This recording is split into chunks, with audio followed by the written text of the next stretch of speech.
Hello, FedPhoenix fam. So, I wanted to make a video real quick about something relevant to the channel, the brand, what I do, that kind of thing.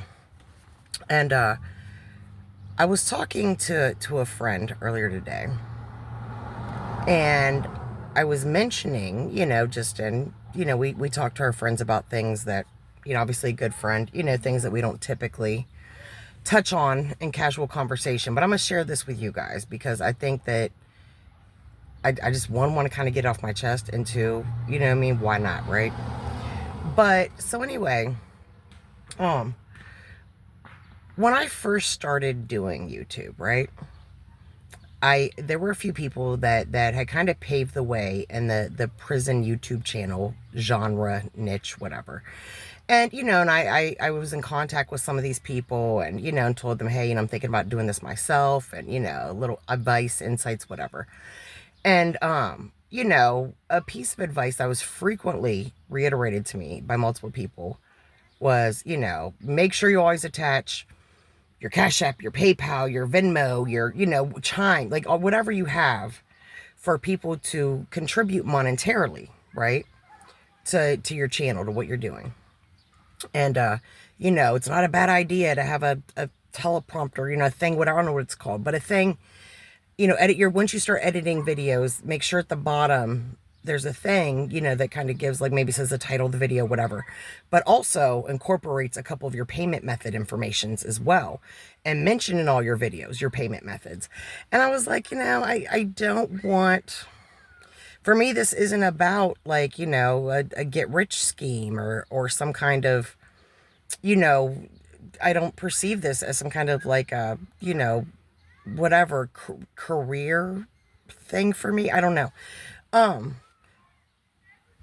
But people were like, the people I talked to were like, at that point, were like, are you wealthy? And I was like, not by any means. Like, I spend as much time counting change to have gas in my truck as 99% of all other people, I would imagine.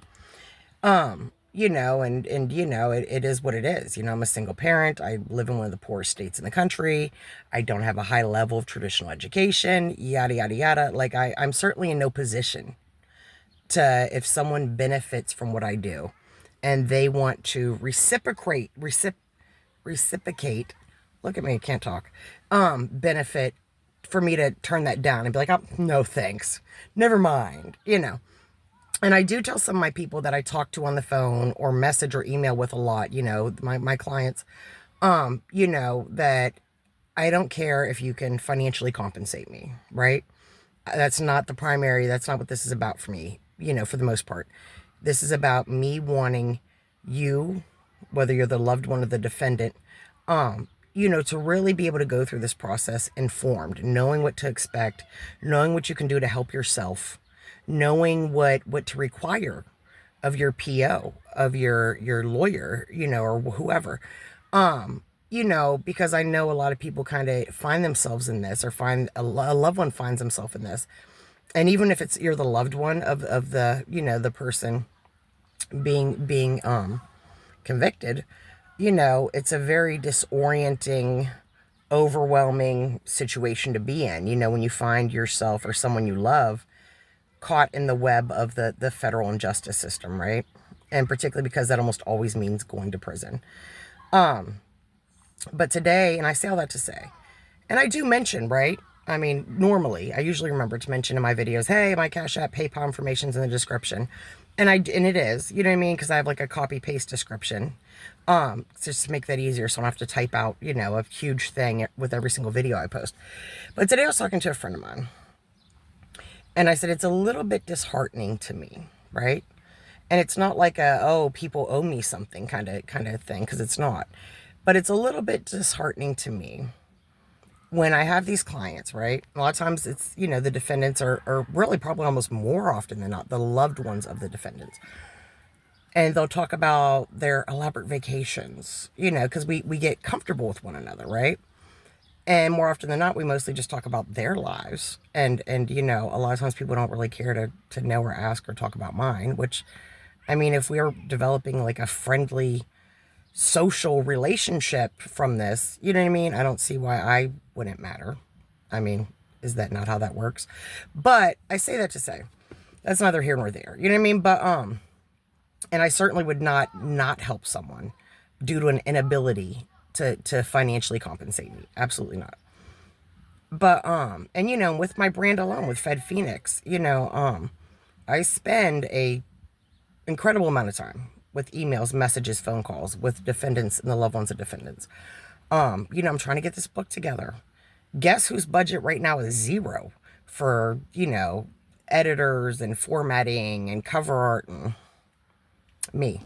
And that's probably largely why it's taking as long as it's taking. Especially because I'm not tech savvy. And I'm a regular person. I have responsibilities, I have obligations, and my income bracket doesn't make those more or less. So, those stresses, those things that we all have, I have them too. I'm a person. So I was talking to my friend today, and I said it's kind of disheartening to me a little bit. Because I do genuinely care about some of my clients, because, I really empathize and I get it. And it's not fair, which, fairness is not a reasonable expectation for adults. But even though I know it's not a reasonable expectation, doesn't make it any less bothersome to me, But I said it's crazy because a lot of my clients, be like, oh yeah, we're going on our third cruise real quick, and I think we might buy this vacation house. It's only, 700,000. And girl, years ago it was like 3 mil when we first looked at it. Like, we should probably jump on that. And sometimes in the aftermath of these conversations, I think to myself, this is a person, right? This hypothetical client person, I'm not really referring to any specific person. So I hope no one feels, attacked or whatever. But, this is a person, or I have several people that I provide a service to, right? And I give them more information than their lawyers give them. And a lot of them have paid lawyers, which is crazy in the federal system more often than not. But a lot of them do, because they didn't know it was crazy. You know what I mean? Until they met me and I explained all that. Some of these people will literally pay prison consultants, people who do the same exact thing I do, but under a different label, $40,000. I think the least I've ever heard was like 7 or 8,000, but usually it's, 15 to 40,000 a pop. And these people are literally just telling them less than what I'm telling them, not investing the one-on-one time, and all the information that they're asking for is mostly just shit they get off Google, various templates and PDFs and whatever, and just send them to them. Here, read this. Here's the answer to your question. Do the learning to educate yourself. Whereas, I do that sometimes, but I always follow that up with, after you've read this or reviewed this, if you have any questions, don't hesitate to reach out. They don't tend to do that. And some of these people actually hire one of these prison consultant people for like an insane amount of money, right? And they've already paid an insane amount of money for a lawyer. Two very useless people for most people in these processes. And then they end up with me because they're like, hey, the lawyer doesn't return my calls, or the lawyer doesn't seem to know how this works as far as like housing designation, or if my loved one's going to actually be able to get FSAs or not. Or people, with the prison consultants will be like, I paid so-and-so X amount of dollars, and, they seem like they were going to kind of be my prison bestie, right? As I go through this process as a defendant, or as my loved one goes through this process as a defendant, this is going to kind of be our wingman. And now that they've got my money and sent me some crap that I could have got off Google for free, and talked to me on the phone a couple of times for 30 minutes, now they don't return my calls and emails, and I guess they feel like they've given me what I've paid for, and I still have a million questions. I'm still disoriented. I'm still overwhelmed. I'm still unsure of how this is even playing out or what to expect. And when I hear people say these things, and I'm not saying, never tell me how well you do in life, because I'll feel like I'm owed something. I'm not saying that at all. And I really hope this doesn't get taken out of context. But when people say all these things, right? And they're, blah, blah, blah. And yeah, I paid the consultant, and we hired a lawyer. We hired 2 lawyers, and, we're going to go ahead and make sure that when our person comes home, we're just going to go ahead and buy him a new car, because, his old car had a couple issues, and it'll depreciate while he's incarcerated. And, we're going to do this and do that. And these things are very casual to them, very meh, so what you do in a day. And I don't want to put my personal business too much out on Front Street. But I do frequently say, when talking about financial and economic matters with friends and family, and I consider most of you the FedPhoenix fam, something more than an associate, but less than a friend. I don't know. Somewhere in there, you're people that know more than the greeter at Walmart that I've been saying hi to every day or every, few days for the last, 10 years.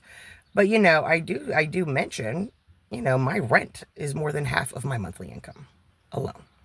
I'm a single parent and I have some adults, and I don't want to get into their situations, whatever, who need me to be of assistance to them, and who I'm happy to assist because I should. But more than half of my income every month is just keeping the rent paid. The rent alone. That's it. So when these people talk about all these very flamboyant, excessive things, and they're very casual about it, and then I'm sitting up here trying to figure out how the heck I can find a Kroger that will let me double my coupons on the buy 5, get 5 off. It's kind of, it kind of makes me feel like I know that I'm just, our association and our communication is because of a situation that you're in, and or trickle effect of a situation that I was in, right? And so we have this commonality, and there's benefit here for you. But it makes me feel like